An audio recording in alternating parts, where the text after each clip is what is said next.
your reaction when you saw the film and reported to us the first time? Definitely. Did you see the film as yet? Yeah, of course I did, oh, man. You did? Matter of okay. fact, see it.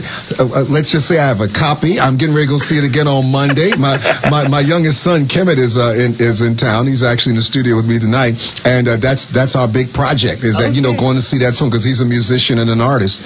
And I've told him, just picking up on what you said, Armond, that there's a place where there are so many different things that are happening in his interaction, among which is what you're pointing towards, is the brilliance of him as a creative force. Astounding. Yes, yes, and his intelligence about presenting a show. That's right. But to me, the beautiful thing here is that it's not just a show now. Mm-hmm. Now we get to see how a show is put together. Yeah. You get to see the ideas behind it, so that you get the show plus. Mm-hmm. That's it, Vinette, you remember the line that you had, and when the line came up, and it came up more than once, when Michael said, "That's why we rehearse." That's right. Yes, that's why. Yes. That's why we rehearse. When he correct people, and he would say, "I'm saying this with love." That's right. Exactly. So wonderful. Now, Armond, I'm going to want you to repeat the details about Sunday, but I want you to just tell me a little bit about what you thought about Precious. Oh, okay. Well. You want to do that already? Okay. Well, let's put it this way. You're a critic. Precious is the exact opposite of This Is It. Okay. Because my feelings on Precious is that this is not art. This is not a view of humanity that helps anybody. Also, This Is It is, in a sense, a documentary, because it's all real. And for me, Precious isn't real at all. Precious is completely made up. I think people make a mistake of thinking, it's from a book, it must be real. No, it's from a novel. It's from something that this author named Sapphire made up herself and put together herself. I think it has very little to do with the actual world. I think it's a kind of sick fantasy that some people enjoy. I certainly did not enjoy it. Okay. Well, that's Armond White. And where can we read you, Armond? Okay, I write every week in the New York Press, which is a weekly here in New York City. The New York Press that people can get anywhere, right? Just everywhere. Yeah. I tell people it's on every other corner in the green box. In Manhattan, at least. In Manhattan, at least.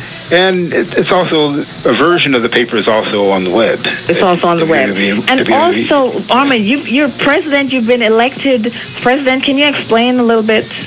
Because I'm not sure what your title is. Oh, okay, sure. I'm the chairman of the New York Film Critics Circle. Okay. And the New York Film Critics Circle is the world's oldest film critics organization. It was started back in 1935, and the Circle is celebrating its 75th anniversary this year. And I'm pleased that they elected me to be the chairman this year. And we've been sponsoring different events where we show movies and talk about movies, the different members of the circle. And I'm happy to set those things up, because I think criticism has lost a lot of respect lately. And I want to bring some of that back by letting people know that critics don't promote movies. Critics criticize movies. And what criticizing movie means looking at it intelligently, not necessarily tearing it down, but, not being gullible about a film. You don't have to like movies just because they're being sold to you, but you ought to understand them better. That's what criticism is about. So I'm the chairman of that group this year, and we're trying to promote criticism among people who care about movies. Well, Armond, are there a lot of African American critics in that association? Nope. we got 31 members, and there are two. There are two. Two are African American. And so most of the presidents in the past have been Caucasians. Yeah, I would assume. Yeah. Well, you have a big job. Well,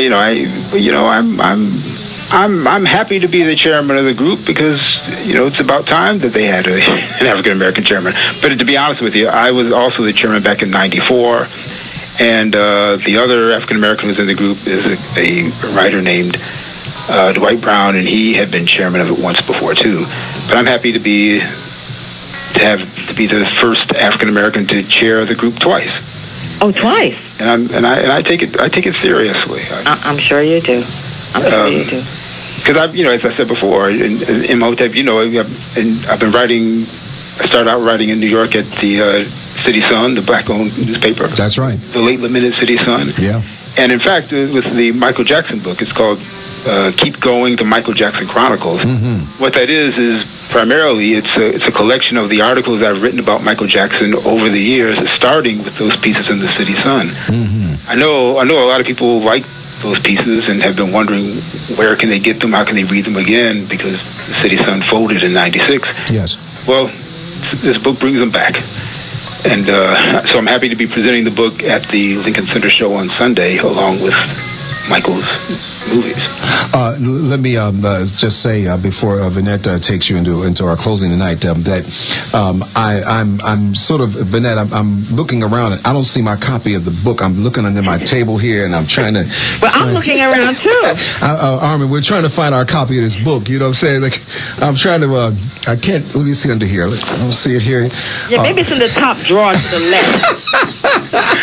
To the left. I'll have them Sunday. I have them Sundays. Hint. Don't worry about that. No problem. No, but Armond, I just want to say something. There's an artist who Vinette and I both love, and she's actually a close friend of Vinette's, and she and I have a great connection.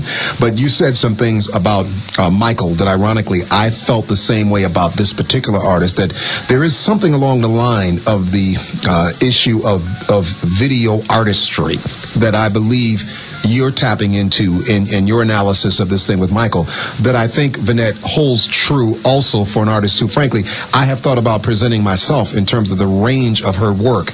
And you know I'm speaking of Angelique Kidjo. Definitely. The level of videos that have been done, when I try to explain them to anybody who hasn't seen them, they have no idea what it is that I'm talking about. You know, because like, I haven't seen that, you know. But when you see the dynamic of artistry, cultural consciousness, awareness, the whole dynamic, I mean, there's simply nothing like what she's done literally out there. And it's that same point, though, that you're referring to here, Armond, in that they didn't go through Hollywood, Bollywood, or even Nollywood in this case. Yep. They actually themselves took it upon themselves to step to another level of artistry in that vehicle of film. Sure. You know, she's wonderful. Incredible. She's a wonderful singer. Yeah. And it's just more proof. My father used to always say there's more than one way to do anything. Absolutely. So if Hollywood don't want you, find another way to do it. Hello. and you know, like my book, it's self-published. There you go. I don't need to go through the regular institution of publishing, which is very racist and arbitrary anyway. Absolutely. There's always another way, and Angelique Kidjo found that way the same as Michael did. Absolutely. I know Armond could talk forever, but guess what? I have to go see Fela right now. Oh, I'm listen on my at way. her. I have 5 minutes to get there. I got to go see Fela. Fela is on Broadway, and so I'm gonna go check out that production. Armond, I'm going to see you on Sunday for sure. All right. Congratulations, and please tell listeners where they can see you on Sunday and pick up a copy of the book also. Yes. Okay, it's at Lincoln Center, and it's in their movie theater, which is called the Walter Reade Theater, which is located on the corner of Amsterdam and 64th Street. And it's Sunday night, November 22nd at 6:15 p.m. on the dot. And they can read Armond White's critiques on movies at New York Press, which is also www.nypress.com. Thank you so much. And Armond, listen, this will be interview number 1. We'll kind of run you through the GBE network so we make sure everybody knows. Hey, I'd love to do it again. It's done, Chief. No question. Oh, thanks, Moted. All right, man. Take care. Bye-bye. Vinette K. Pryce going to see Fela I'm going to see Fela right now. You know what I'm saying? Okay. Okay. And maybe I'll pick up your book for you when I see Armond. Please do, V. Please do. Absolutely. This is a great interview tonight. Thanks so much. Okay. Bye-bye. Vinette K. Pryce joining us tonight, the Globetrotter, the Roadrunner inside of our broadcast, on her way to see Fela in tonight's experience. Well, stand by. Coming up as we move towards hour number 2 of the Global Beat Experience, as I promised you, from the music that inspired the movie of Michael Jackson's This Is It, well over 200 million in sales, closing towards $500 million, as we were hearing just a few moments ago from Ife Dancy as well. Let's get started tonight inside of the GBE at 99.5 FM WBAI New York with a Michael classic.